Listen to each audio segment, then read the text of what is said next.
हाँ जी, स्वागत है आप सभी का आरएएस वाला के इस ऑनलाइन प्लेटफॉर्म पर। तो सबसे पहले आप सभी के लिए एक ज़रूरी सूचना। आरएएस वाला और फिजिक्स वाला की तरफ से अपने एक बाईलिंगुअल प्रिपरेशन कोर्स लॉन्च किया गया है आपके आरएएस के लिए, जिसमें कि आपके अर्ली बर्ड ऑफर चल रहा है। इस अर्ली बर्ड ऑफर में आपके 3 कोर्सेज लॉन्च किए गए हैं, जो कि 26 और 27 के लिए, यानी तो 2026 और 2027 के लिए। तो पहला है आपके ऊर्जा आरएएस बैच, जो कि प्रीलिम्स क्रैश कोर्स के लिए है, जिसकी फी है आपके मात्र और मात्र 1199 रुपीज। फिर उसके बाद में आपके लिए RAS prelims test series launch की गई है, जिसकी फी है आप लोगों के लिए 499 रुपीज। फिर उसके बाद में आता है आपके प्रथम आरएएस फाउंडेशन कोर्स। इस कोर्स की फी है आपके 3999 रुपीज। यानी कि आप लोग जल्दी से इन कोर्सेज से जुड़ सकते हैं और यहाँ की जितनी भी आपके चीज़ें हैं उनका आप लोग लाभ उठा सकते हैं। और साथ में ही आप लोगों के लिए जो टेलीग्राम चैनल है आरएस वाला की तरफ से, उसका लिंक आपको नीचे कमेंट बॉक्स में दिया हुआ मिल जाएगा पर। तो आज हम एक नई चर्चा, या यूं कह सकते हैं परिचर्चा, या आप लोगों के कह सकते हैं कि 41 जो डिस्ट्रिक्ट अभी बनाए गए थे पिछले कुछ समय से, इनमें किस किस प्रकार के चेंजेस रहे और इनको पढ़ने का उद्देश्य क्या है। मैं आप लोगों को ये 41 डिस्ट्रिक्ट की जिला दर्शन नहीं करवाऊंगा, इसका मतलब कि एक एक डिस्ट्रिक्ट के बारे में आप लोगों को एक्सप्लेन नहीं करूंगा। इसमें है क्या, आज हम किस बात को डिस्कस करेंगे, पहले तो मैं इसके बारे में आप लोगों को बताता हूँ कि यहाँ पर पहले जब राजस्थान में आपके इंटीग्रेशन जो पढ़ते हो, उस इंटीग्रेशन में कैसे चीज़ें काम करती थी, यानी कि आपके राजस्थान का जो एकीकरण है वहाँ पर किस प्रकार की प्रक्रिया लागू हुई। और उस एकीकरण के बाद जब हम लोग आगे चलते हैं, तो जो राजस्थान का नवीन राजस्थान 1 नवंबर को आपके 1956 को बनता है, उसके बाद में किस किस प्रकार से अपने डिस्ट्रिक्ट में चेंजेस आए। और बीच में अपने जो राजस्थान में रियासतकालीन या फिर आपके इंटीग्रेशन था या एकीकरण था, उसमें कौन कौन से प्रशासनिक अधिकारी रहे थे, जो कि एग्जाम में आप लोगों से कई बार प्रश्न पुटअप कर लिया जा सकता है। फिर उसके बाद में वर्तमान में कौन सी कमेटी लागू हुई, उस कमेटी द्वारा कौन सा डिसीजन दिया गया और कौन से डिस्ट्रिक्ट बनाए गए। उसके बाद में लास्ट में हम इस बात को डिस्कस करेंगे कि जो नए वर्तमान में अपने जिले हैं या जो न्यू डिस्ट्रिक्ट है, उनमें आपके सांस्कृतिक, फिर उसके बाद ऐतिहासिक, फिर उसके बाद में भौगोलिक और आर्थिक, यानी कि आपके हिस्टोरिकल, कल्चरल और फिर उसके बाद में ज्योग्राफिकल और इकोनॉमिकल कौन कौन सी चीजें हैं जो हाईलाइटेड है।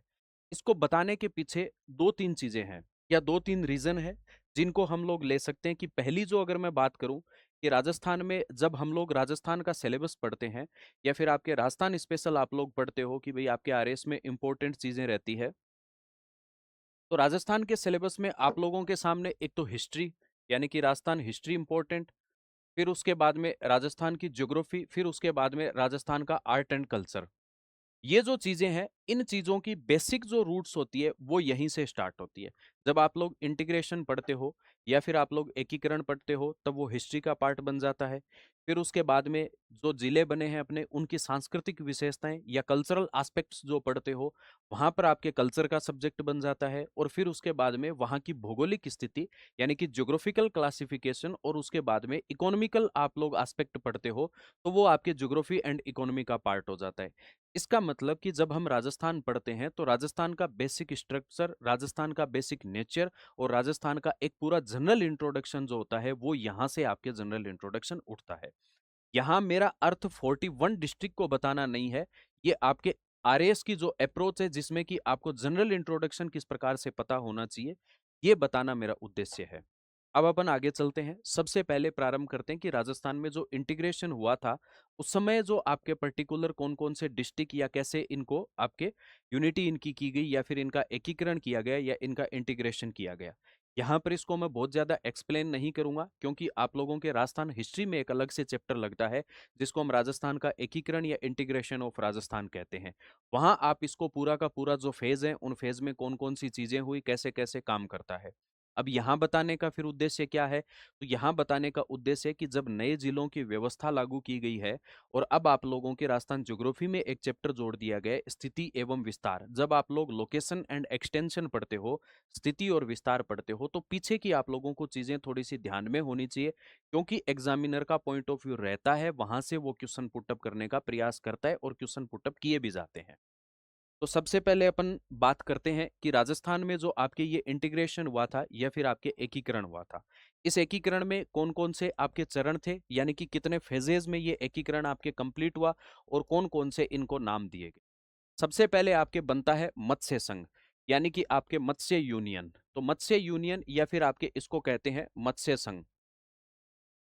तो मत्स्य यूनियन आपके 18 मार्च 1948 को बनता है। कुछ जगह कुछ सोर्सेज में आपके हिंदी ग्रंथ अकादमी के कुछ सोर्सेज हैं जिनमें कि आपके 17 मार्च भी दिया हुआ है। तो इसमें से एक डेट आपको मिलेगी, तो कॉन्फ्लिक्ट आप लोगों को रखना ही नहीं है दिमाग में। तो इसमें आप लोगों के अलवर, भरतपुर, करौली, धौलपुर और नीमराणा जो आपके ठिकाना था, इसको ऐड किया गया। अब यहाँ पर आपको इंपॉर्टेंट बात ध्यान में रखनी है कि जब आप लोगों से ऐसा कोई प्रश्न पूछा जाता है कि एक जनरल इंट्रोडक्शन में, तो इसमें यह ध्यान रखना है कि इसकी राजधानी आपके कौन सी थी, यानी कि इसकी टेरिटरी कौन सी थी, या कैपिटल, सॉरी, इसकी कैपिटल कौन सी थी। तो वो कैपिटल आपके अलवर थी इसकी। फिर उसके बाद में आता है पूर्व राजस्थान संघ आपके सेकंड फेज में, यानी कि फॉर्मर राजस्थान यूनियन जो थी आपके, इसका 25 मार्च 1948 यानी कि 25 मार्च 1948 को इसका निर्माण किया गया। और इसमें आपके बांसवाड़ा, बूंदी, डूंगरपुर, झालावाड़, कोटा, किशनगढ़, प्रतापगढ़, शाहपुरा और टोंक, और इसके साथ में आपके कुशलगढ़। तो यहां पर आप लोगों से अगर पूछा जाए कि इस संघ को या फिर इस यूनियन को बनाने के पीछे आपके राजधानी कौन सी बनाई गई थी या इसकी कैपिटल कौन सी बनाई गई थी, तो याद रखना यहाँ पर आपके कोटा को कैपिटल बनाया गया था, या कोटा को आपके क्या बना दिया गया था, राजधानी बनाया गया था। पीछे अभी एक एग्जाम हुआ था, उस एग्जाम में ये प्रश्न पूछा भी गया था। तो यहाँ पर ये आप लोग ध्यान में रखना। फिर उसके बाद जब अपन आगे चलते हैं तो संयुक्त राजस्थान बनता है। कौन सा राजस्थान बनता है? संयुक्त राजस्थान बनता है। यूनाइटेड राजस्थान का निर्माण होता है 18 अप्रैल 1948 में। इसमें क्या कंसीडर किया जाता है? फॉर्मर राजस्थान यूनियन, और उसमें उदयपुर को जोड़ दिया जाता है। जब उदयपुर को यहां पर जोड़ा जाता है उस समय राजधानी किसको बना दिया जाता है, या फिर आपके कैपिटल किसको बना दिया जाता है? तो कैपिटल यहां पर आपके उदयपुर को बना दिया। फिर उसके बाद जब आगे चलते हैं एकीकरण में, तो बात आती है आपके वृहत राजस्थान की, यानी कि ग्रेटर राजस्थान का निर्माण यहां पर किया जाता है। ग्रेटर राजस्थान जब बनाया जाता है तो डेट होती है आपके 13 मार्च 1949।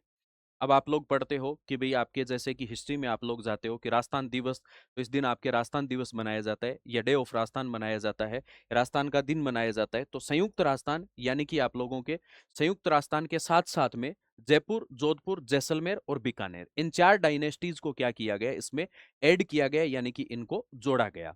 तो यहां पर किसका निर्माण होता है? तो यहां पर आपके ग्रेटर राजस्थान का निर्माण होता है। फिर उसके बाद आगे चलते हैं संयुक्त वृहत राजस्थान, यानी कि आपके यूनाइटेड ग्रेटर राजस्थान का निर्माण। तो ये आपके 15 मई 1949 को इसका निर्माण किया जाता है, जिसमें आपके वृहत राजस्थान, ग्रेटर राजस्थान और आपके मत्स्य यूनियन यानी कि मत्स्य संघ को जोड़ दिया जाता है। अब यहां पर जो राजधानी बनाई जाती है वो राजधानी कौन सी है? आपके जयपुर। तो पहले में आपके अलवर, दूसरे में आपके उदयपुर, सॉरी, दूसरे में आपके कोटा, तीसरे में उदयपुर, और उसके बाद जितने भी फेज हैं उन सारे फेजेस में आपके जयपुर को कैपिटल बनाया जाता है, जो कि वर्तमान में अपनी कैपिटल है भी। फिर उसके बाद में आता है राजस्थान संघ, यानी कि राजस्थान यूनियन का निर्माण। तो 26 जनवरी 1950 को, यानी कि 26 जनवरी 1950 को इसका निर्माण किया जाता है। संयुक्त वृहत राजस्थान, सिरोही का आबू देलवाड़ा को छोड़कर बाकी का जो क्षेत्र है इसको यहाँ पर कंसीडर किया जाता है। और यहाँ राजधानी कौन सी रहती है? तो राजधानी फिर से यहाँ पर आपके जयपुर रहती है। कैपिटल कौन सी रहती है? जयपुर। फिर आता है आपके वर्तमान जो राजस्थान है जिसको हम लोग पढ़ते हैं। ये तो यहां तक तो थी एक ब्रीफ स्टडी, यानी कि एक सामान्य सा इंट्रोडक्शन। अब पढ़ते हैं कि भाई आपके वर्तमान जो राजस्थान की कंडीशन है, जिसमें 1 नवंबर 1956 यानी कि 1 नवंबर 1956 यहां पर आपके राजस्थान का क्या होता है? इंटीग्रेशन कंप्लीट होता है, या राजस्थान का एकीकरण समाप्त होता है। और उसके बाद में हमारे क्या लागू हो जाती है? तो लागू होती है आपके प्रशासनिक व्यवस्था, या फिर अपने जो जिले हैं उन जिलों के बारे में हम लोग पढ़ते हैं। और ये प्रशासनिक व्यवस्था, और इसके बाद में हम लोग साथ में पढ़ते हैं आपके संभागीय व्यवस्था या फिर डिविजनल कंडीशन। कौन सी कंडीशन पढ़ते हैं? संभागीय व्यवस्था या फिर आपके डिविजनल कंडीशन या फिर आपके एडमिनिस्ट्रेटिव सिस्टम। अब जब इस एडमिनिस्ट्रेटिव सिस्टम को पढ़ते हो तो आपके स्टेट पॉलिटी यानी कि राजस्थान की राज्य व्यवस्था जब लगती है तो उसमें यहां से चीजें क्या होती है? आगे बढ़ती है आपके। तब यहां हम इन दोनों चीजों की क्या करेंगे? डिस्कस करेंगे। कुछ इंपॉर्टेंट जो यहाँ पर फैक्ट है, कुछ इंपॉर्टेंट जो चीजें हैं, कुछ इंपॉर्टेंट एस्पेक्ट्स हैं, उनको हम यहाँ पर डिस्क्लोज करेंगे या फिर उनको पढ़ेंगे। फिर उसके बाद में किस प्रकार से इनमें रिफॉर्म हुए डिस्ट्रिक्ट में, उन रिफॉर्म्स को को हम यहाँ पर, या चेंजेस जो अपन कह सकते हैं कि कैसे कैसे चेंजेस हुए, कैसे कैसे नए डिस्ट्रिक्ट्स का आपके निर्माण हुआ, तो उनको अपन देखते हैं। अब इस ब्रीफ स्टडी को एक बार हम लोग मैप के अकॉर्डिंग देख लेते हैं, ताकि आप लोगों के विजुअल जो हैं वो विजुअल थोड़े से क्लियर रहें। हालांकि ये एक, ये आपके सामने आप लोगों को दिखाई दे रहा होगा कि सबसे पहले जब राजस्थान में आपके एकीकरण की बात आती है या इंटीग्रेशन की बात आती है 1947 से पहले, 1947 से पहले हम लोग कहते हैं कि राजस्थान में तो अपने राजा जो थे या फिर जो किंगडम था उनका राज था, और दूसरा अपन कहते हैं कि बाकी जो ब्रिटिश भारत था जिसमें कि ब्रिटिश या फिर आपके अंग्रेजों का अधिकार था। तो 1947 से पहले जो अपनी स्थिति थी उसमें आपके डायनेस्टी जैसे कि रियासत बीकानेर, जैसलमेर, मारवाड़, सिरोही, मेवाड़, डूंगरपुर, बांसवाड़ा, प्रतापगढ़, नीचे इधर की तरफ कुशलगढ़, कोटा, बूंदी, शाहपुरा, इधर लावा, किशनगढ़, अजमेर, टोंक, जयपुर, अलवर, भरतपुर, करौली, धौलपुर और इधर आपके निमराना। तो ये ठिकाने और रियासतें जो थी आपके, इनको मेजर यहाँ पर 1947 से पहले हम लोग देखते हैं। फिर उसके बाद आता है कि 1947 के बाद में आपके मत्स्य यूनियन जो बनता है या फिर मत्स्य संघ बनता है, जिसमें कि हम लोगों ने देखा अलवर, भरतपुर, करौली और धौलपुर, यानी कि ईस्टर्न राजस्थान वाला जो पार्ट है, इस राजस्थान वाले पार्ट को क्या किया जाता है, राजस्थान के इंटीग्रेशन में शामिल किया जाता है। फिर उसके बाद में हम लोग आते हैं, नेक्स्ट जो अपने आता है तो उसमें अपन फॉर्मर राजस्थान संघ है, ये पूर्व राजस्थान संघ। तो पूर्व राजस्थान संघ में हम टोंक, किशनगढ़, बूंदी, कोटा, प्रतापगढ़, बांसवाड़ा, डूंगरपुर और किशनगढ़ और शाहपुरा वाला जो क्षेत्र है, इसको हम, किशनगढ़ नहीं सॉरी कुशलगढ़, इसको हम लोग क्या करते हैं, कंसीडर करते हैं। और उसके बाद में आपके किसका निर्माण होता है, संयुक्त राजस्थान का निर्माण होता है या फिर आपके यूनाइटेड राजस्थान का निर्माण होता है। यूनाइटेड राजस्थान में हम मेवाड़ का क्षेत्र, डूंगरपुर, बांसवाड़ा, कुशलगढ़, प्रतापगढ़, कोटा, बूंदी, शाहपुरा, किशनगढ़ और आपके टोंक वाला क्षेत्र इसमें कंसीडर करते हैं। इसके बाद जब सिचुएशन हमारे आगे चलती है तो हम लोगों ने देखा कि आपके अगला जो निर्माण होता है या फॉर्मेशन जो होती है वो होती है ग्रेटर राजस्थान की। ग्रेटर राजस्थान में आपके बीकानेर, फिर जैसलमेर, मारवाड़, जयपुर, किशनगढ़, लावा, टोंक, शाहपुरा, बूंदी, कोटा, प्रतापगढ़, बांसवाड़ा, डूंगरपुर, कुशलगढ़ और मेवाड़ वाला क्षेत्र, इस पूरे एरिया को क्या कर लिया जाता है, इसमें आपके शामिल कर लिया जाता है। तब इसको नाम दिया जाता है आपके ग्रेटर राजस्थान या फिर बृहत राजस्थान। फिर अगला जो फेज चलता है उसमें हम लोग पढ़ते हैं संयुक्त वृहत राजस्थान, यानी कि आपके यूनाइटेड ग्रेटर राजस्थान की कंडीशन। तो इसमें लगभग राजस्थान अपने क्या कर लिया जाता है, कवर कर लिया जाता है। फिर उसके बाद में आगे चलते हैं अपने, तो यहाँ पर आता है आपके राजस्थान संघ। ये आपके, इसको चेंज कर लेना, राजस्थान संघ है। कौन सा संघ है, राजस्थान संघ या फिर आपके राजस्थान यूनियन। राजस्थान यूनियन में बीच वाला पार्ट छोड़ के बाकी सारा का सारा कंसीडर होता है। फिर उसके बाद अपन चलते हैं तो यहाँ से अपने कहानी स्टार्ट होती है रियल, और ये बनता है पुनर्गठित राजस्थान या फिर आपके इंटीग्रेटेड या फिर रियल राजस्थान की जो कंडीशन होती है। अब यहाँ ये देखना है कि जब राजस्थान 1 नवंबर 1956 को, यानी 1 नवंबर 1956 को जब इंटीग्रेशन कंप्लीट होता है, तब राजस्थान में 26 डिस्ट्रिक्ट होते हैं। कितने होते हैं, 26 आपके डिस्ट्रिक्ट होते हैं। फिर उसके बाद में स्थितियां परिवर्तित होती है। कुछ समय बाद हम लोग पढ़ते हैं कि 33 डिस्ट्रिक्ट किए जाते हैं। कितने किए जाते हैं, 33। अब हमारा ये पढ़ने का उद्देश्य है ये 33 कैसे हुए, 33 के बाद में 50 डिस्ट्रिक्ट की कहानी कैसे रहती है, और 50 से वापस अपने 41 क्यों किए जाते हैं, इनके पीछे चलते हैं। तो 33 के बाद में 50 तक चलेंगे, 50 के बाद में 41 डिस्ट्रिक्ट जो वर्तमान की अपनी स्थिति है या करंट सिचुएशन जो राजस्थान की है, उस करंट सिचुएशन को हम लोग पढ़ते हैं। उससे पहले आप लोग एक चीज ध्यान में रखना कि राजस्थान के बारे में जब हम लोग पढ़ते हैं तो राजस्थान का जो एकीकरण था आप लोगों के लिए एक इंपॉर्टेंट चीज है, तो इसको आप लोग जरूर नोट कर लेना कि राजस्थान में जो रियासतें थी उन रियासतों में या डायनेस्टी में कुछ प्रशासनिक अधिकारी रहे थे। उन प्रशासनिक अधिकारियों का या एडमिनिस्ट्रेटिव जो अप्रोच वाले पर्सन थे, उनका कुछ कॉन्ट्रीब्यूशन या फिर योगदान रहा। तो वो मेजर कौन कौन से थे, इनको थोड़ा ध्यान में रखना। एग्जाम के पॉइंट ऑफ व्यू से आप लोगों से पूछा जा सकता है, मेजरली आप लोग ये चीज स्किप कर देते हो। तो पहला यहां पर कौन थे, तो पहले व्यक्ति थे वीटी कृष्णामाचारी। कौन थे, वीटी कृष्णामाचारी। ये आपके संविधान सभा या फिर आपके कॉन्स्टिट्यूशनल असेंबली के सदस्य जो कि यहाँ पर प्रशासनिक अधिकारी रहे हुए थे। तो वीटी कृष्णामाचारी मूल रूप से आपके तमिलनाडु से थे। जयपुर रियासत के दीवान रहे हुए, यानी कि इन्होंने कहाँ का एडमिनिस्ट्रेशन संभाला था, जयपुर डायनेस्टी का या जयपुर रियासत का आपके एडमिनिस्ट्रेशन संभाला था। दूसरा आता है आपके CS वेंकटाचारी। तो ये आपके जोधपुर में, तो जोधपुर में इस समय जो शासक थे या रूलर जो थे वो थे आपके उमेद सिंह जी। तो उमेद सिंह जी के समय जोधपुर में ये एडमिनिस्ट्रेटर रहे थे या फिर आपके प्रशासनिक अधिकारी रहे। फिर यहां से आने के बाद में मानसिंह जो सेकंड थे अपने, जयपुर के जो राजा थे मानसिंह सेकंड, लास्ट में अपन पढ़ते हैं, तो मानसिंह द्वितीय या फिर मानसिंह सेकंड के टाइम में प्रशासनिक अधिकारी जयपुर के रहे थे। ये दोनों बातें याद रखना, आप लोगों से प्री के एग्जाम में ये पूछा जा सकता है कि कौन कौन से आपके अधिकारी जयपुर और जोधपुर में, या फिर आपके पहले जो अधिकारी ऐसे कौन थे जो कि जोधपुर में एडमिनिस्ट्रेशन पावर संभाला या एडमिनिस्ट्रेशन संभाला, फिर उसके बाद में जयपुर में चले गए। या रूलर का नाम पूछा जा सकता है, या किंग का नाम या राजा का नाम आपसे पूछा जा सकता है कि कौन से राजा थे जिनके समय में ये पहले जोधपुर में रहे थे, फिर उसके बाद में आपके जयपुर में संभाला। नेक्स्ट आता है के एम पन्नीकर जो थे अपने, तो के एम पन्नीकर ने आपके बीकानेर का कार्यभार संभाला। फिर आता है वीटी विजय राघवाचारी, जो आपके मेवाड़ के आपके क्या रहे हुए थे, दीवान रहे हुए थे या प्रधानमंत्री रहे हुए थे। जब आप लोग पढ़ते हो बिजोलिया किसान आंदोलन या हिस्ट्री में, जब आप लोग जो फॉर्मर के रिवोल्ट या फिर उनके मूवमेंट्स जो पढ़ते हो, तो उनमें आप लोगों को इस बात की चर्चा मिलेगी कि विजय राघवाचार्य जो थे अपने, उनका पीएम के रूप में भी योगदान मिलता है, और वो जो रिवोल्ट या फिर रिवोल्ट अपन नहीं कह सकते, एक मूवमेंट कह सकते हैं, फार्मर मूवमेंट, तो उस फार्मर मूवमेंट में इन्होंने अपना कंट्रीब्यूशन दिया था उसके सेटलमेंट में। तो ये यहाँ पर आप लोगों को ये चार नाम याद रखने हैं। पहले हैं आपके वीटी कृष्णामाचारी, दूसरे हैं आपके वेंकटाचारी, तीसरे हैं आपके पन्नीकर, और चौथे हैं विजय राघवाचार्य। तो इन चारों को आप लोगों को थोड़ा सा ध्यान रखना है। अब इसके बाद में आता है आगे अपने सिचुएशन कैसे चेंज होती है, कि स्टार्टिंग में अपने 1 नवंबर 1956 या 1 नवंबर 1956 को कितने डिस्ट्रिक्ट थे, उनके बाद में स्थिति कैसे परिवर्तित होती है। तो कई बार आप लोगों से ये डिस्ट्रिक्ट के बारे में, और चूंकि अब अपने सिलेबस में अवस्थिति विस्तार और ये चीजें जोड़ दी गई है, तो इनसे पूछना भी लाजमी है। दूसरा, कि यहाँ पर ये थोड़ा सा हाईलाइटेड मुद्दा है, तो इसके बारे में वापस पूछा जा सकता है। तीसरा, अब जो जनगणना हो रही है या आपके जो सेंसस रिपोर्ट जो आएगी नई 41 डिस्ट्रिक्ट के अनुसार आएगी, क्योंकि आपके जो बाउंड्रीज थी वो फ्रोज कर दी गई, या फिर आपके सीमाएं जो थी उनको लॉक कर दिया गया, जिसकी वजह से अब आपके पॉपुलेशन के नए डाटा आएंगे। तो यहाँ से कोई ऐसा प्रश्न आपसे उठाकर पूछा जा सकता है। तो आगे अपन चलते हैं।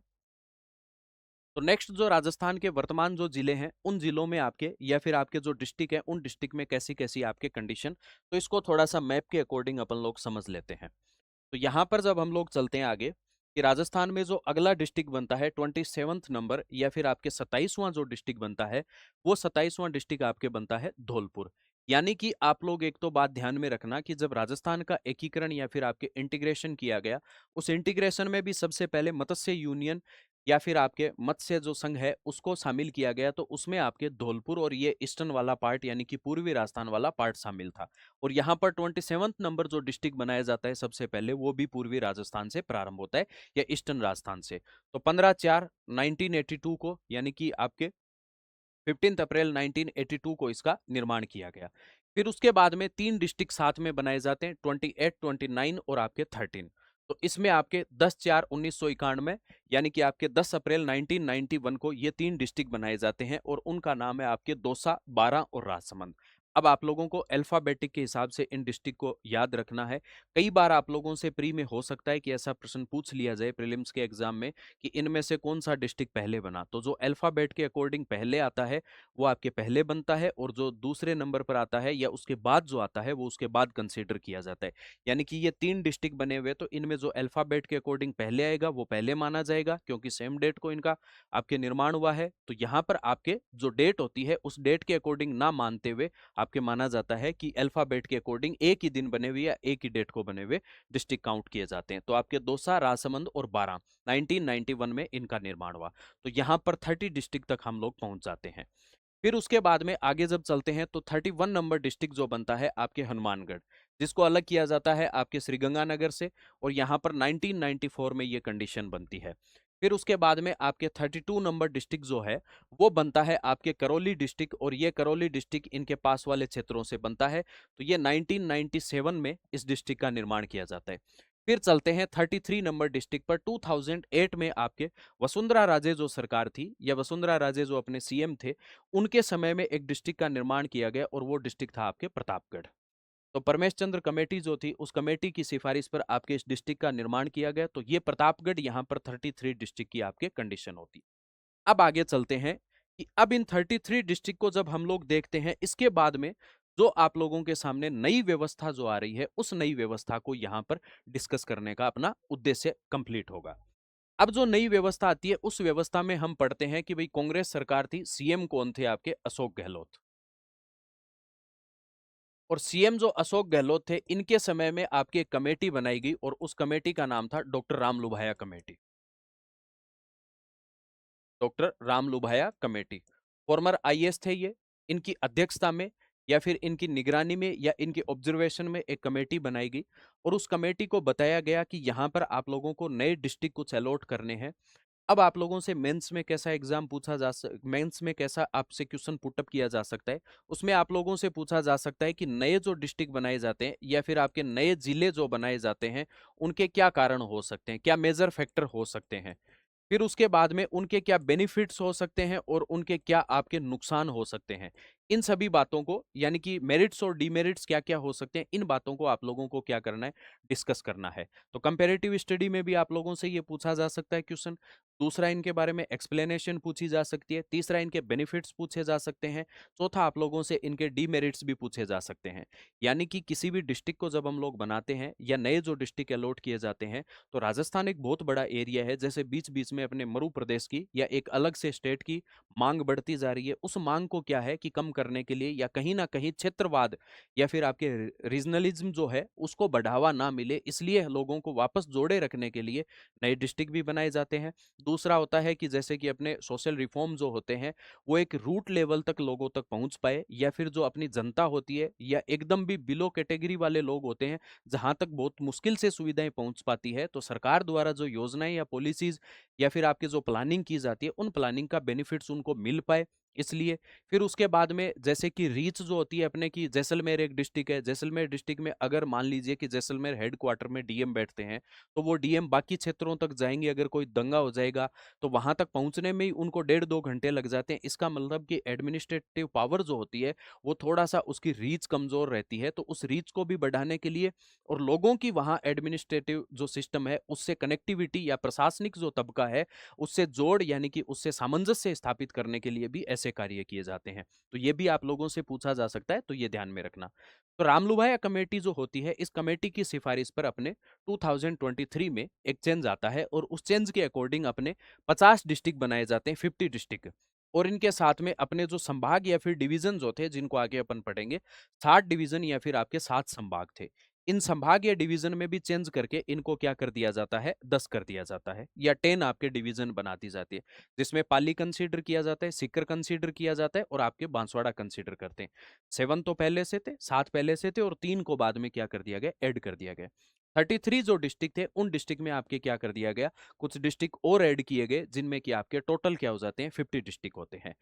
यहां पर जब ये कमेटी अपनी रिपोर्ट देती है, इस रिपोर्ट के बाद में कुछ सिनेरियो ऐसा होता है कि कुछ डिस्ट्रिक्ट होते हैं जिनका नोटिफिकेशन जारी हो जाता है, अधिसूचना जारी हो जाती है, और कुछ डिस्ट्रिक्ट ऐसे रह जाते हैं, जैसे कि आपके सुजानगढ़ वाला हुआ, मालपुरा वाला हुआ, अनूपगढ़ वाला हुआ, सॉरी, सुजानगढ़, मालपुरा वाला, और एक एग्जैक्ट मेरा नाम याद नहीं आ रहा है। तो इन 3 डिस्ट्रिक्ट में आपके क्या किया जाता है, इनका नोटिफिकेशन जारी नहीं होता, तो इनको क्या कर देते हैं, कैंसिल कर देते हैं।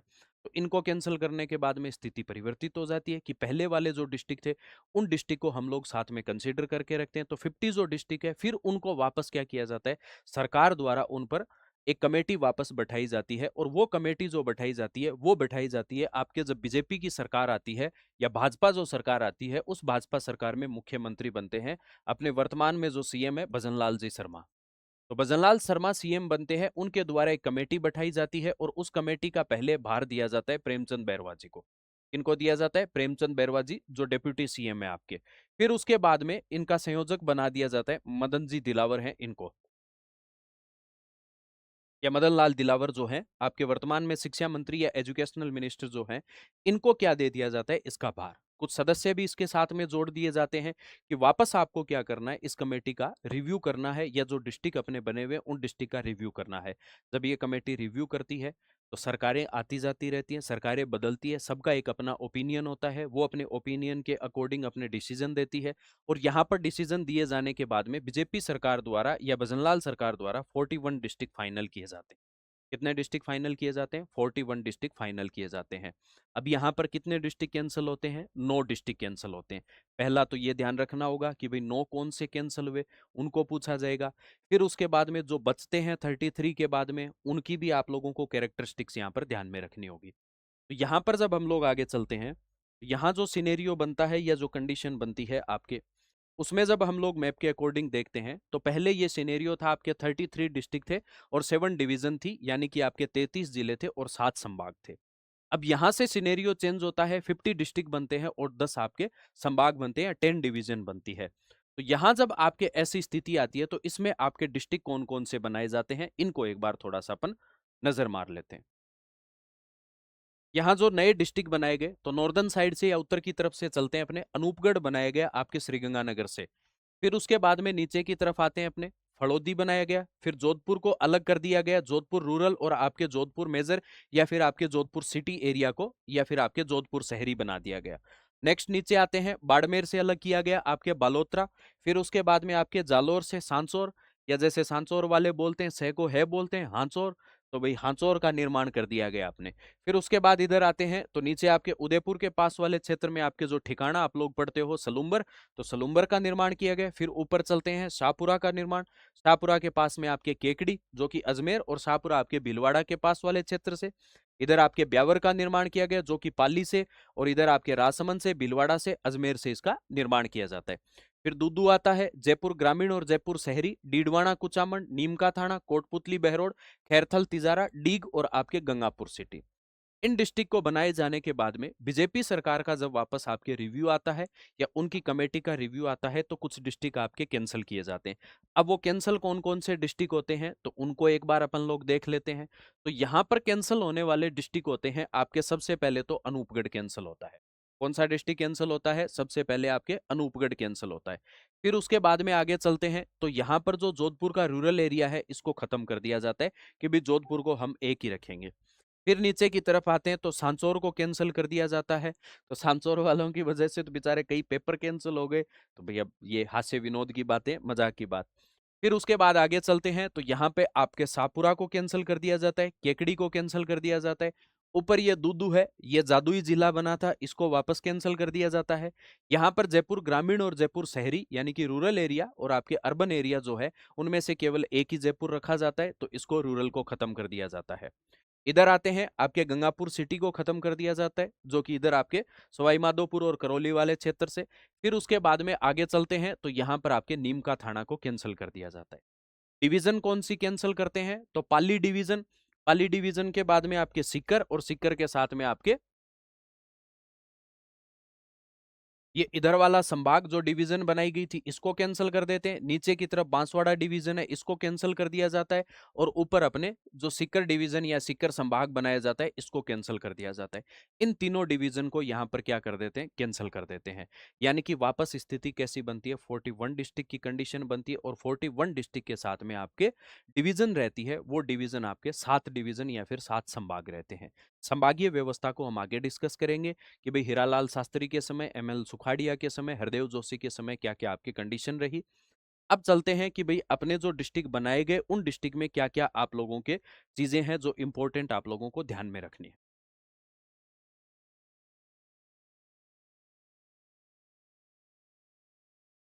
तो पहला डिस्ट्रिक्ट आता है आपके बालोतरा डिस्ट्रिक्ट। अब इनको समझने की या फिर इनको पढ़ने का रीजन ये है कि जब ये हम चीजें पढ़ते हैं, ये आपके हिंदी में लिखी हुई है, इंग्लिश में आप लोगों को टेलीग्राम चैनल पे अवेलेबल हो जाएगा। क्योंकि बोर्ड पर सारी दोनों बाइलिंगुअल में लिखना थोड़ा सा यहाँ पर जगह कम रहती है, तो मैं आपको टर्मिनोलॉजी साथ में बता भी दूंगा। और क्लास में वैसे जब बाइलिंगुअल हम लोग पढ़ाते हैं तो बाइलिंगुअल लिखवाया भी जाता है।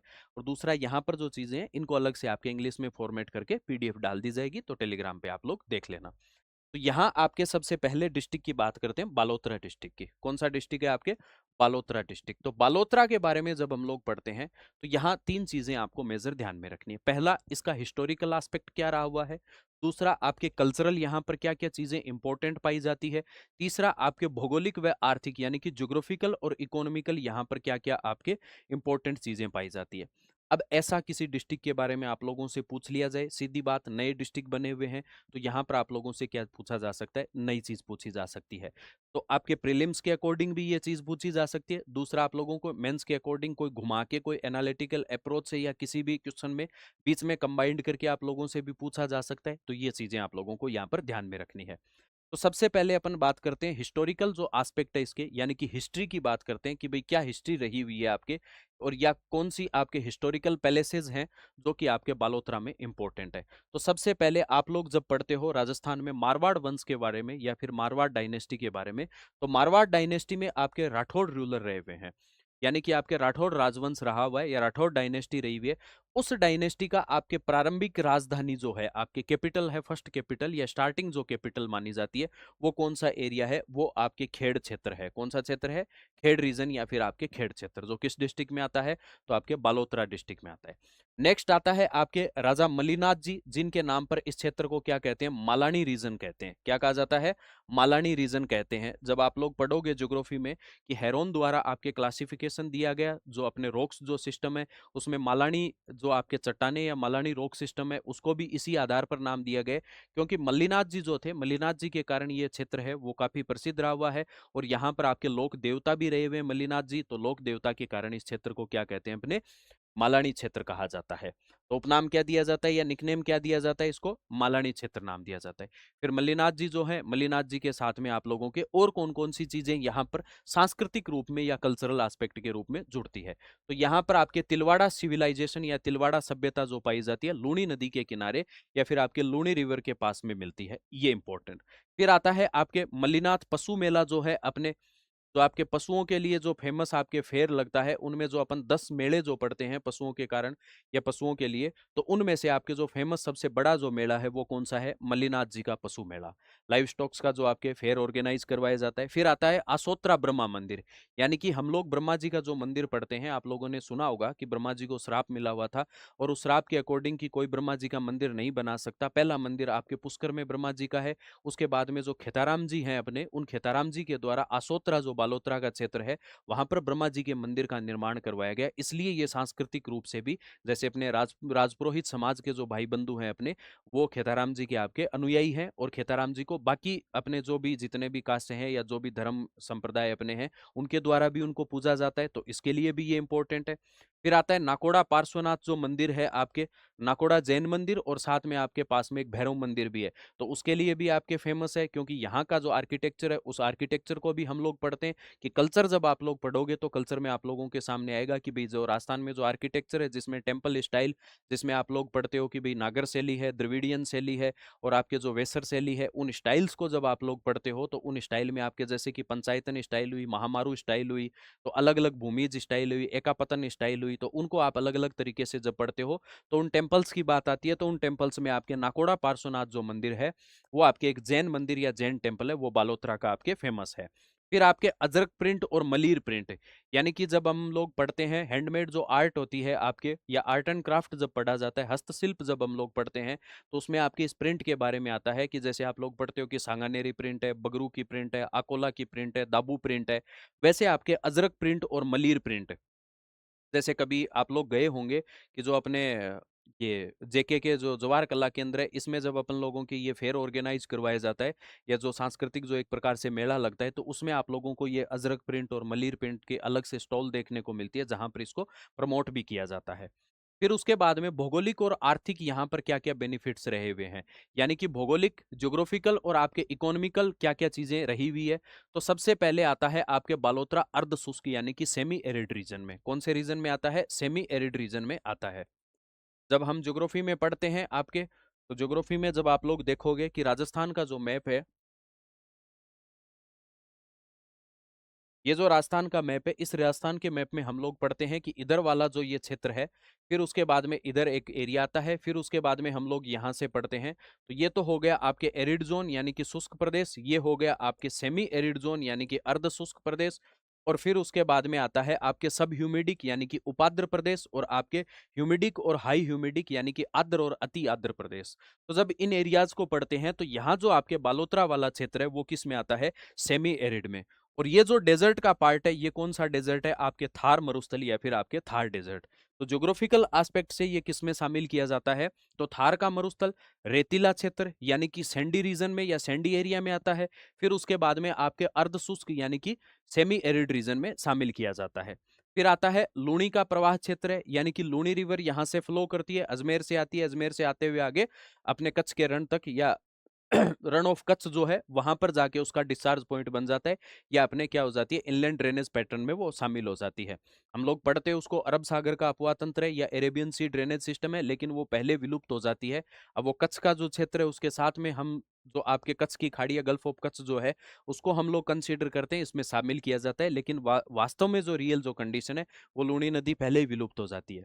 फिर उसके बाद में आता है पचपदरा झील है, जो पचपदरा लेक है अपने 98% के पास में, इसमें क्या पाया जाता है NaCl पाया जाता है, यानी कि राजस्थान की जो सबसे खारी झील है वो कौन सी है, आपके पचपदरा लेक है। फिर यहाँ पर आपके पचपदरा में ही आपकी क्या पाई जाती है, पेट्रोलियम रिफाइनरी। तो बालोतरा जो क्षेत्र है वो मिनरल्स के लिए भी इंपॉर्टेंट है, पेट्रोलियम रिफाइनरी के लिए भी इंपॉर्टेंट है, और पेट्रोलियम कॉम्प्लेक्स के लिए भी आपके इंपॉर्टेंट है। तो ये चीजें आप लोगों को ध्यान में रखनी है बालोतरा के बारे में। तो सीधा आप लोगों से यहाँ से प्रश्न पूछे जा सकते हैं। फिर उसके बाद में आगे जब हम चलते हैं, अगला जो डिस्ट्रिक्ट आता है वो डिस्ट्रिक्ट है आपके ब्यावर। तो बी अवेयर आप लोगों ने नाम सुना होगा, अंग्रेजों ने अपनी पहले छावनी बना रखी थी यहाँ पर, और एक नाम दिया हुआ था बी अवेयर, यानी कि सतर्क रहें। तो उससे धीरे धीरे चेंज होते होते ये क्या हो गया, ब्यावर हो गया। ब्यावर की हिस्ट्री ऐसी रही हुई है कि अंग्रेज अधिकारी थे जिनका नाम था आपके कर्नल डिक्शन, और कर्नल डिक्शन द्वारा 1836 एडी में इसकी स्थापना की गई। और ये वास्तव में एक सिस्टमेटिक शहर बसा हुआ है, जिसमें आप लोग जब इस शहर का स्ट्रक्चर देखोगे तो आप लोगों को लगेगा कि हाँ ये भाई ठीक तरीके से बसाया हुआ है। इसलिए इसको कहते हैं कि आपके सुनियोजित शहर या फिर आपके प्लान सिटी कहा जाता है। किसके द्वारा बसाया गया, तो कर्नल डिक्शन द्वारा। अब आता है इसके हिस्टोरिकल एस्पेक्ट क्या क्या है। तो अंग्रेजों द्वारा या अंग्रेजों अधिकारियों द्वारा इसको बसाया गया। नियोजित शहर यानी कि एक प्लांट सिटी है, मोस्ट इंपोर्टेंट ध्यान में रखना। नए जिलों में से आपके ये कैसी है, प्लांट सिटी। तो आप लोगों से पूछा जा सकता है ऐसा कौन सा नया जिला है जिसका निर्माण अभी हाल ही में किया गया, लेकिन वो एक अंग्रेज अधिकारी या फिर आपके अंग्रेजों की प्लानिंग के तहत उसको बसाया गया था, तो वो कौन सा था, आपके ब्यावर।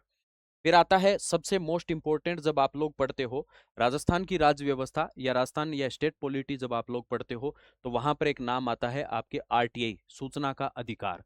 और सूचना का अधिकार आप लोग पढ़ते हो 2005 का जो एक्ट है, उस एक्ट के अकॉर्डिंग हम लोग क्या करते हैं, RTI लगा सकते हैं। उस RTI की जवाबदेही सरकार की या जिस विभाग में लगाया जाता है वो RTI। प्रथम अपील, द्वितीय अपील, तृतीय अपील, ये आप लोग पढ़ते हो। तो यहाँ पर जो RTI स्टार्ट हुई थी या RTI का जो आंदोलन स्टार्ट हुआ था, वो यहाँ एक जगह है जिसका नाम है चांग गेट ब्यावर में। इस चांग गेट के पास से ये आंदोलन स्टार्ट हुआ था। किसके द्वारा किया गया था, तो अरुणा रॉय और मजदूर किसान शक्ति संगठन जो था या किसान यूनियन जो था आपके लेबर का, तो उनके द्वारा इसको शुरू किया गया। और किसके लिए, तो भ्रष्टाचार या फिर आपके करप्शन को रोकने के लिए इसको RTI को शुरू किया गया था। अब वो बातें अलग है कि जब RTI के जवाब मांगे जाते हैं तो बहुत से विभाग ऐसे होते हैं जिनके द्वारा जवाब सही समय पर नहीं दिए जाते हैं, कुछ उनके लिए फाइन भी लगाए गए हैं, कुछ उन जवाबों को तोड़ मरोड़ के भी दे देते हैं। वो स्थितियां होती है, वो RTI लगाने पर निर्भर करती है, और RTI किस आपके मतलब किस रिगार्डिंग मांगी गई है इस बात पर भी डिपेंड करती है। तो ये RTI आंदोलन आपके कहाँ से स्टार्ट हुआ था, ब्यावर से, चांगगेट से, ये ध्यान में रखना। फिर उसके बाद में आता है सांस्कृतिक या फिर आपके कल्चरल क्या क्या इंपॉर्टेंस है इस डिस्ट्रिक्ट के। तो कल्चरल इंपॉर्टेंस में हम लोग देखते हैं पहले आपके दादी धाम है। तो दादी माता जो है अपने माता जी, उनके नाम के आधार पर अपने दादी धाम फेमस है। फिर आता है नीलकंठ महादेव मंदिर या नीलकंठ महादेव टेम्पल फेमस है। फिर आता है जैन टेम्पल, जैन मंदिर फेमस है। फिर यहाँ का जो सबसे फेमस है आपके कल्चरल, वो है बादशाह की सवारी। बादशाह टोडरमल जो थे अपने अकबर के दरबारी, तो टोडरमल को एक दिन का राजा बनाया गया, तो उन्होंने पूरे के पूरे इसमें क्या किए गए, पैसे लुटा दिए गए पूरे अपनी जनता को। तो ऐसे पैसे उछाल उछाल के दिए गए। अब पैसे तो बचे नहीं है, अब उड़ाया जाता है गुलाल। तो वो बादशाह जो टोडरमल थे एक दिन बादशाह बने थे अपने धुलंडी के दिन, यानी कि आप लोगों के जब होली होती है, होली से अगले दिन हम लोग रंग खेलते हैं, तो उस समय बादशाह की सवारी निकाली जाती है ब्यावर में। और बादशाह के आगे आपके कौन नाचता है, भैरव नाचता है एक मोर बन के। तो इसको हम लोग कहते हैं कि भाई बीरबल जो था वो भैरव के रूप में नाचा था। अभी भी भैरव को नचाया जाता है, और भैरव की वास्तव में बोली लगती है, और एक भैरव होता है उसको पूरे दिन तक वो नाचता रहता है, जैसे ट्रक चलता है अपने उस ट्रक के आगे डांस करता है, और बाकी जो ऊपर बादशाह के रूप में बैठे रहते हैं लोग वो गुलाल उड़ाते रहते हैं। तो कल्चरल एस्पेक्ट की दृष्टि से ये सबसे यहाँ पर फेमस चीज है। कल्चर में हम लोग पढ़ेंगे इसको आगे। फिर उसके बाद में आगे आता है आपके भौगोलिक और आर्थिक, यानी कि आपके यहाँ ज्योग्राफिकल और इकोनॉमिकल क्या क्या एस्पेक्ट है। तो अरावली के मध्य में स्थित है, यानी कि सेंट्रल अरावली वाला जो क्षेत्र है अजमेर, अजमेर से आपके क्या हुआ है, ब्यावर अलग हुआ है। राजसमंद तक हम मध्य अरावली को पढ़ते हैं या मिड अरावली को पढ़ेंगे हम आगे राजस्थान ज्योग्राफी में जब हम डिस्कस करेंगे। तो मध्य अरावली का या मिड अरावली का ये पार्ट है। फिर उसके बाद मेवाड़ और मारवाड़ को, यहाँ पर जो पासेज पाए जाते हैं या दर्रे जो पाए जाते हैं, वो इधर आपके मेवाड़ वाला क्षेत्र है, राजसमंद की तरफ अपन जाते हैं, और इधर की तरफ आपके जो पाली वाला क्षेत्र है, जैतारण पाली मारवाड़ वाला जो भाग है, इसको जोड़ा जाता है। तो मेवाड़ और मारवाड़ को क्या करता है, ये आपस में कनेक्ट करता है। फिर आता है डीएमआईसी पर स्थित है, यानी कि दिल्ली मुंबई औद्योगिक या इंडस्ट्रियल कॉरिडोर जो है, उस कॉरिडोर पर स्थित है। फिर उसके बाद में आता है आपके यहाँ पर पहली कॉटन मिल जो बनाई गई थी 1889 एडी में सेठ दामोदर दास राठी द्वारा, द कृष्णा मिल लिमिटेड, तो उसके लिए भी ये फेमस है। यानी कि कॉटन इंडस्ट्री हमारे यहाँ से स्टार्ट हुई थी, जो कि आपकी ज्योग्राफी में इंडस्ट्रीज में जब आप लोग पढ़ते हो या उद्योग में आएगा। सीमेंट नगरी या सीमेंट सिटी भी कहते हैं, और यहाँ पर आपके ऊन मंडी भी बनी हुई है, यानी कि वुलन मंडी या वुलन मार्केट भी यहाँ पर स्थापित है। तो इंडस्ट्रियल दृष्टि से या इंडस्ट्रियल एस्पेक्ट से जब आप लोग देखते हो, तो डीएमआईसी पर स्थित है ये। और फिर उसके बाद में आपके कॉटन मिल के लिए, फिर आपके सीमेंट जो सिटी है उसके लिए, और दूसरा आपके वुलन मार्केट या फिर ऊन मंडी के लिए फेमस है। तो ये बातें थी अपने ब्यावर की। ब्यावर के बाद आगे चलते हैं, तो अगला डिस्ट्रिक्ट आता है अपने डीग डिस्ट्रिक्ट। तो डीग डिस्ट्रिक्ट के बारे में आप लोगों ने सुना होगा कि अपने जल महलों की नगरी कहा जाता है। जल महल जो बने हुए अपने, इन जल महलों की नगरी कहा जाता है। क्यों कहा जाता है, इसके पीछे कारण ये है। कारण था कि जो जाट राजवंश है अपने, या सिनसिनवार राजवंश जो कि अपने पूर्वी राजस्थान में पढ़ा जाता है, कि भरतपुर जो राजवंश था उसको जाट डायनेस्टी या जाट राजवंश के रूप में हम पढ़ते हैं। पदन सिंह थे, फिर उनके बाद में महाराजा सूरजमल जी जो रहे हुए, उनके द्वारा यहाँ पर जो महल बनाए गए या फेमस जो आर्किटेक्चर का काम किया गया, उसके रूप में आपके जल महल बनाए गए। और उन जल महलों के बारे में या वाटर पैलेसेस जो बनाए गए, उनके लिए फेमस है ये, इसलिए डीग को जल महलों की नगरी कहते हैं अपने। फिर दूसरा भाग आता है आपके ये ब्रज रीजन जो जो है अपने, भगवान श्री कृष्ण के लिए जिसको हम लोग इंपॉर्टेंट मानते हैं और भगवान श्री कृष्ण की भूमि मानते हैं, उसी ब्रज क्षेत्र का ये भाग है। तो भरतपुर वाला क्षेत्र, और भरतपुर से ही आपके ये डीग डिस्ट्रिक्ट अलग हुआ है, तो इसको ब्रज क्षेत्र का या ब्रज रीजन का पार्ट मानते हैं। सांस्कृतिक यहाँ क्या फेमस है, तो डीग का किला या डीग फोर्ट फेमस है। फिर सावन भादो, गोपाल भवन, सूरज भवन, ये आपके यहाँ पर महल बने हुए, ये महल आपके फेमस है। फिर यहाँ पर एक नृत्य किया जाता है या डांस किया जाता है, फोक डांस जिसको बोलते हैं, चरकुला डांस। कौन सा डांस है, चरकुला। इसके बारे में हम लोग पढ़ेंगे डिटेल से आपके आर्ट एंड कल्चर में। फिर आता है आपके रसिया गायन। तो रसिया या बम रसिया जो हम लोग पढ़ते हैं कि गायन किया जाता है, या आपके फोक सिंगिंग जो की जाती है, डांस किया जाता है साथ में, तो उनके लिए भी आपके भरतपुर और डीग वाला ये क्षेत्र फेमस है। तो डीग में आपके चरकुला डांस और आपके रसिया गायन या रसिया सिंगिंग स्टाइल जो है वो फेमस है। फिर भौगोलिक और आर्थिक रूप से, यानी कि ज्योग्राफिकल और इकोनॉमिकल वे से आपके, ये आपके उत्तरी पूर्वी राजस्थान में नॉर्थ ईस्ट वाले पार्ट के पास पड़ता है। फिर उसके बाद मैदानी भाग या फिर आपके प्लेन एरिया में इसको शामिल किया जाता है। अब प्लेन एरिया है तो वो आपके उपजाऊ क्षेत्र होगा, यानी कि वहां पर फर्टाइल लैंड होगी, और सॉइल जो पाई जाती है वो एल्यूवियल सॉइल या जलोढ़ मृदा पाई जाती है, इसलिए यहाँ पर आपके सरसों का उत्पादन भी ज्यादा होता है। तो ये आपके सरसों के उत्पादन के लिए फेमस है। किसके लिए फेमस है, सरसों के उत्पादन के लिए फेमस है। नेक्स्ट जो डिस्ट्रिक्ट है वो है आपके डीडवाना कुचामन। कौन सा डिस्ट्रिक्ट है, डीडवाना कुचामन। तो डीडवाना कुचामन आपके अलग किया गया है नागौर से। तो पहले डीडवाना और कुचामन अलग अलग थे, फिर उसके बाद डीडवाना कुचामन बना दिया गया इनको, कि भाई दोनों को एक साथ ही रखना है इनको। तो ऐतिहासिक या हिस्टोरिकल एस्पेक्ट, यहाँ पर एक फोर्ट है जिसका नाम है कुचामन फोर्ट। और कुचामन फोर्ट को जागिरी किलों का सिरमौर या फिर आपके जागिरी किला भी कहा जाता है, कि जो जो फ्यूडल लॉर्ड हैं, उनमें आपके फ्यूडल लॉर्ड द्वारा जो किले संभाले जाते थे, उनमें आपके फेमस फोर्ट रहा हुआ ये। फिर संत हरिदास जी जो है पहले आपके डाकू थे, जिनको राजस्थान का वाल्मीकि कहा जाता है, कि भाई वाल्मीकि भी पहले डाकू थे, फिर उसके बाद में उन्होंने एक संत बन गए, या फिर आपके सेंट बनने के बाद में क्या लिखी थी, रामायण लिखी थी। वैसे ही संत हरिदास जी जो थे, हरि सिंह सांखला या फिर मोतीलाल मेनारिया के अकॉर्डिंग जब आप लोग पढ़ते हो, तो वो अलग बताते हैं कि भाई ये राठौड़ वंश से संबंधित थे। तो यहाँ पर आपके हरि सिंह जी जो थे, इन हरि सिंह जी के द्वारा बाद में साधु का रूप धारण कर लिया गया, और उनके द्वारा एक सेक्ट चलाया गया या संप्रदाय चलाया गया, जिसको हम लोग कहते हैं निरंजनी संप्रदाय, जो कि आपके गाडा में इनकी मुख्य पीठ है। कहाँ पर है, मेन जो सेंटर है वो आपके गाडा में मेन सेंटर बना हुआ है इनका। तो यहाँ इनके लिए ये फेमस है। फिर उसके बाद में सांस्कृतिक या कल्चरल एक्टिविटी में आपके किणसरिया में केवाई माता का मंदिर है, जो कि आपके फेमस है।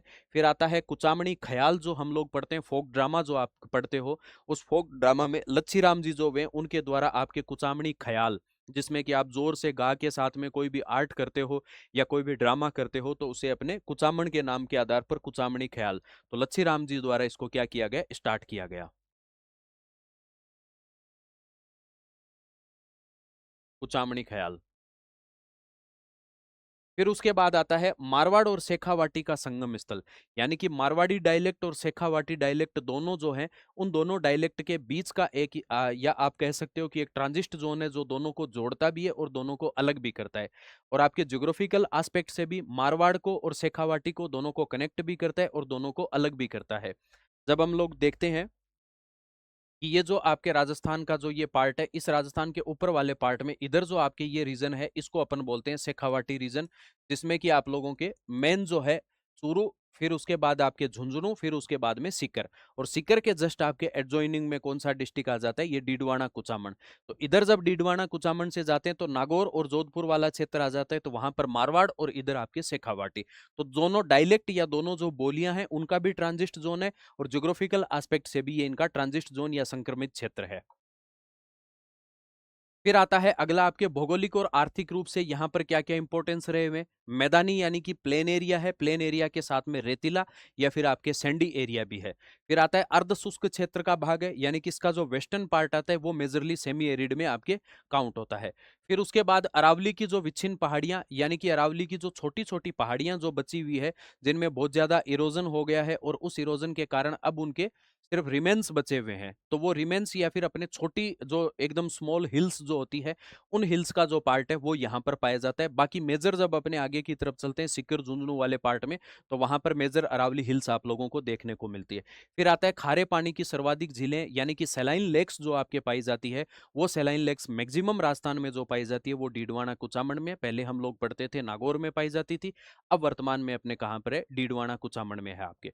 तो डीडवाना कुचामन में, तो अगर आपके सैलाइन लेक्स जो होंगी तो उनके कारण किसका प्रोडक्शन होगा, नमक का प्रोडक्शन या फिर आपके साल्ट का प्रोडक्शन होगा। जैसे डीडवाना लेक खुद ही हम लोग पढ़ते हैं, डेगाना पढ़ते हैं, नावा पढ़ते हैं, तो ये जो अपने हैं वो यहाँ पर। फिर आपके मकराना जो फेमस है वो मार्बल के लिए, तो व्हाइट मार्बल के लिए भी ये फेमस है, तो मार्बल का मार्केट भी जैसे किशनगढ़ अपने भेजा जाता है, तो वो यहाँ से आपके किशनगढ़ मार्बल भेजा जाता है मकराना से। और बाकी जो बड़े बड़े अपने जैसे कि हिस्टोरिकल प्लेसेस बने हुए हैं लाइक ताजमहल आपके, तो उनमें भी आपके मकराना का मार्बल मिलता है।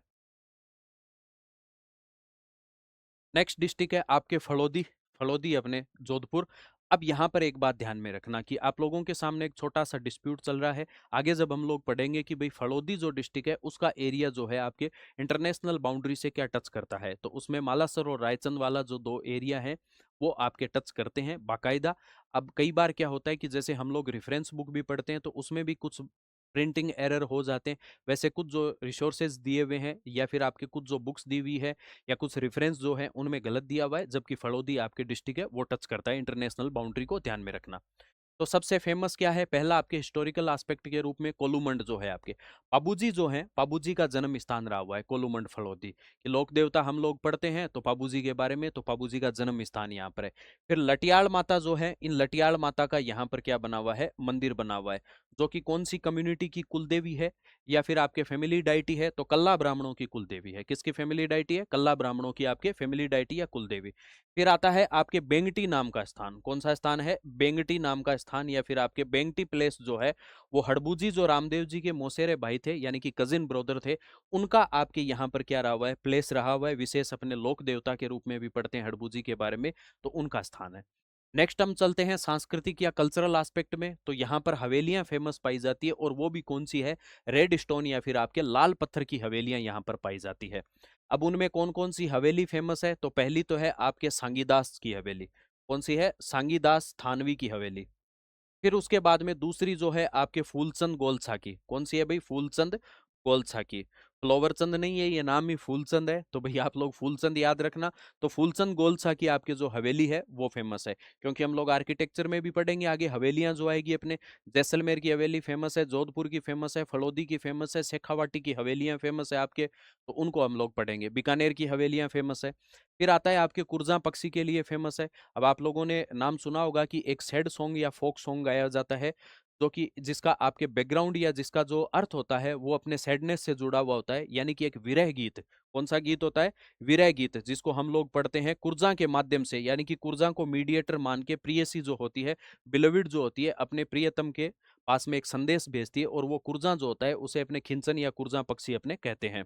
तो ये जो कुर्जा पक्षी है ये आपके खिंचन में पाया जाता है, कई जगह खिंचन में पाए जाने के कारण इसको खिंचन नाम दिया जाता है। तो ये जो खिंचन का एरिया है इसको वर्तमान में आपके रामसर साइट बना दिया गया। क्या बना दिया गया है? Ramsar site. अब जैसे पहले हम लोग पढ़ते थे कि रामसर साइट अपने दो थी, एक सांबर थे, दूसरी केवलादेव थी। फिर उसके बाद में दो और ऐड की गई, तो उनमें ऐड की गई, उनमें आपके पहला तो था मिनार गांव और दूसरा था खिंचन।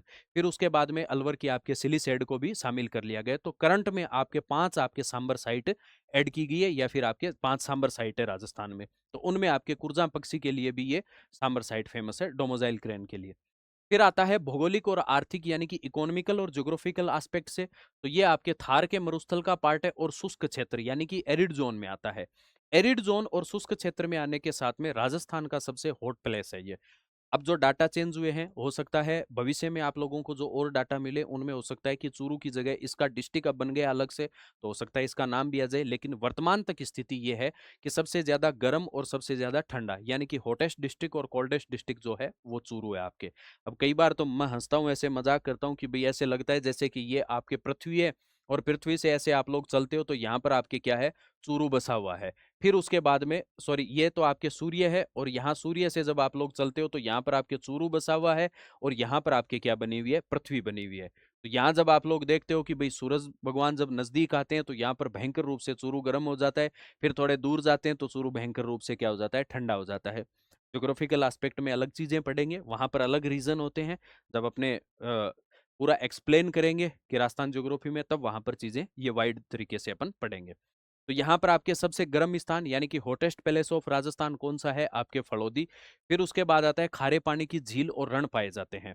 लेक्स तो हम लोग पढ़ते हैं सेलाइन लेक्स। रण यानी कि जहां पर पानी सूख जाता है, मड्डी एरिया बन जाता है, सेलिनिटी ज्यादा रहती है, और अनफर्टाइल लैंड यानी कि अनुपजाऊ भूमि बन जाती है, उसको हम रण टाट या फिर आपके ढांड झील कहते हैं। आगे हम लोग पढ़ेंगे जैसे पोखरण, भाखरी, मोलास, लवा, बरमसर। फिर उसके बाद में बाप, फड़ौदी, फिर उसके बाद में पड़िहारा रण, ताल छापर रण। ये जो अलग अलग प्रकार के नेहड़ रण, ये अलग अलग प्रकार के आपके रण जो है, सेलाइन एरिया जो बने हुए हैं राजस्थान के, उनके बारे में हम लोग डिस्कस करेंगे। तो उनमें से आपके बाप और फड़ौदी कहाँ पर पाया जाता है, तो बाप और फड़ौदी फड़ौदी डिस्ट्रिक्ट में। फिर उसके बाद रामसर साइट, और उसके बाद में आपके सोलर जो प्लांट लग रहे हैं वर्तमान में, उन सोलर प्लांट का भी एक प्रकार से ये हब बना हुआ है। तो फड़ौदी आपके सोलर एनर्जी या सौर ऊर्जा के लिए भी फेमस है। नेक्स्ट चलते हैं अगले डिस्ट्रिक्ट की तरफ। तो आपके अगला डिस्ट्रिक्ट है सलूम्बर डिस्ट्रिक्ट। कौन सा डिस्ट्रिक्ट है? सलूम्बर डिस्ट्रिक्ट। तो सलूम्बर डिस्ट्रिक्ट आपके विशेष रूप से हिस्टोरिकल एस्पेक्ट की दृष्टि से बहुत इंपॉर्टेंट रहा है। सलूम्बर जो है, सलूम्बर आपके प्रथम श्रेणी का यानी कि फर्स्ट रैंक का जो आपके ठिकाना था, वो मेवाड़ राजघराने का रहा हुआ है। इनको राव चुंडा के बाद में विशेष अधिकार मिले हुए थे। उन अधिकारों में यह था कि राज तिलक में इनका आपके शामिल होना जरूरी था, राज तिलक किया करते थे ये। फिर उसके बाद में जब हम लोग राणा राज सिंह के समय पढ़ते हैं, तो उस समय जो आपके सलूम्बर था, सलूम्बर के जो सामंत थे रतन सिंह चुंडावत, तो रतन सिंह चुंडावत युद्ध करने जाते हैं, तो उनकी रानी जो होती है उनका नाम होता है हाड़ी रानी सहल कंवर। तो हाड़ी रानी से अपने वो निशानी मांगते, तो मेघराज मुकुल की एक प्रसिद्ध आप लोगों ने कविता सुनी होगी, सेनानी। तो चुंडावत मांगी सेनानी, सर काट दे दियो छतरानी। तो ये जो आप चीज सुनते हो वो आपके सलूम्बर से जुड़ी हुई है।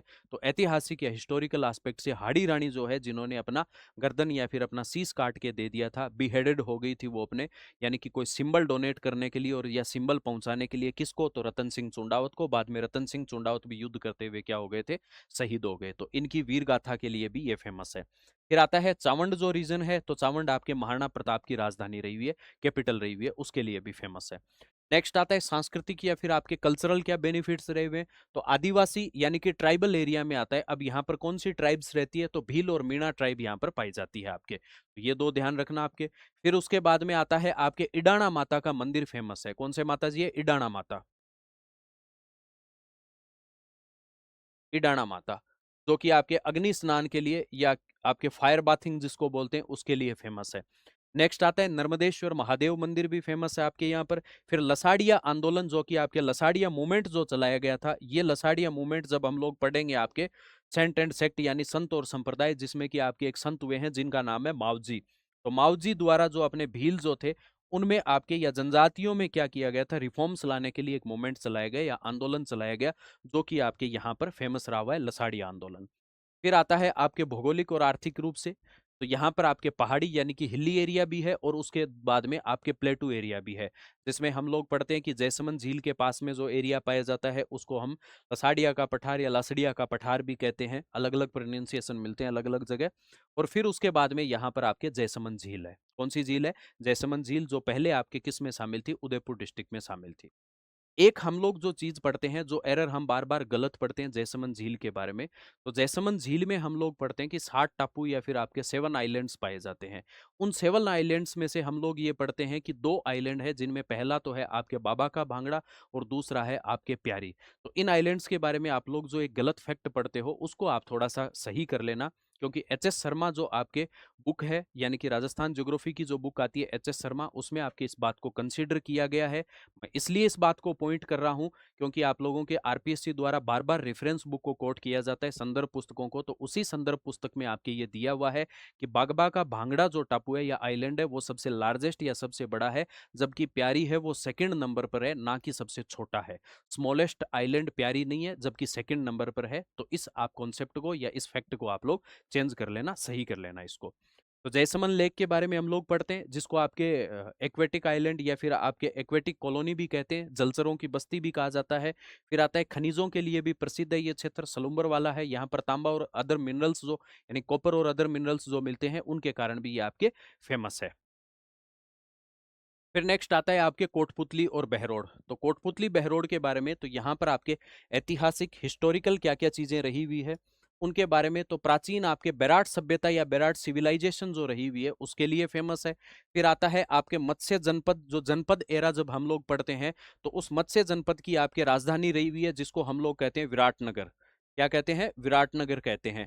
फिर हम लोग पांडवों के बारे में पढ़ते हैं, तो पांडवों ने जो अपना हिडन टाइम पीरियड या अज्ञातवास जो गुजारा था, उस अज्ञातवास में हम लोग क्या करते हैं, उनको पढ़ते हैं कि भाई विराटनगर में उन्होंने अपना अज्ञातवास गुजारा था। जिस समय आपके जो दुर्योधन है वो भीष्म पितामह और उनको लेके आता है, आक्रमण करता है, तब अर्जुन एक स्त्री के रूप में जब तीर चलाते हैं तो भीष्म पितामह द्वारा कहा जाता है ये तीर अर्जुन के हैं, मैं अच्छी तरह से जानता हूँ, भेष दूसरा हो सकता है लेकिन तीर उसी के हैं। तो ये वही विराटनगर है।